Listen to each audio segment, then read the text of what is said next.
Hello friends, അപ്പോൾ എങ്ങനെ ഇന്നൊരു കിടിലൻ നാരങ്ങാച്ചാറായാലോ? ഒരു ചീനച്ചട്ടി എടുത്തിട്ട് അതിലോട്ട് കുറച്ച് എണ്ണ ഒഴിച്ചിട്ട് കടുകിട്ട് കൊടുക്കാം. ആ കടുകൊന്ന് പൊട്ടി വരുമ്പോൾ നമ്മൾ ഈ ചെറുതായിട്ട് അരിഞ്ഞ് വെച്ചേക്കുന്ന വെളുത്തുള്ളി, പച്ചമുളക്, കറിവേപ്പില ഇതെല്ലാം ഇട്ടൊന്ന് വാട്ടിയെടുക്കാം. നമ്മൾ ഈ ചെറുനാരങ്ങ 2 ദിവസം ഒന്ന് വെയിലത്ത് വെച്ചിട്ടുണ്ടായിരുന്നേ.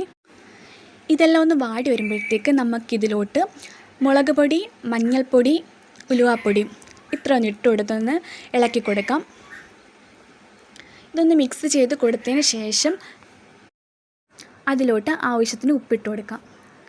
എന്നിട്ട് അതെല്ലാം ചേർത്തൊന്ന് മിക്സ് ചെയ്ത് കൊടുക്കാം. എന്നിട്ട് ഇതിലോട്ട് ആവശ്യത്തിന് വിനാഗിരി ഒഴിച്ചു കൊടുക്കാം.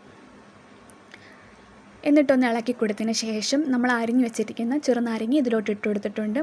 എന്നിട്ട് അരപ്പെല്ലാം കൂടെ പിടിക്കുന്ന രീതിയിൽ നമ്മൾ ആ നാരങ്ങ ഒന്ന് മിക്സ് ചെയ്ത് കൊടുത്തിട്ടുണ്ട്. എന്നിട്ട് അതിലോട്ട് ആവശ്യത്തിന് കായപ്പൊടി ചേർക്കണം. എന്നിട്ടൊന്ന് ഇളക്കി സെറ്റാക്കി വെച്ചിട്ടുണ്ട്. ഇതൊരു ചെറിയ ഫ്ലെയിമിലൊന്ന് വേവിച്ചെടുത്താൽ മതി കേട്ടോ. നമ്മുടെ നാരങ്ങച്ചാർ ഇവിടെ സെറ്റായിട്ടുണ്ട്. ഇനി ഇത് തണുത്തതിന് ശേഷം ഒരു കുപ്പിയിലോട്ട് മാറ്റാം.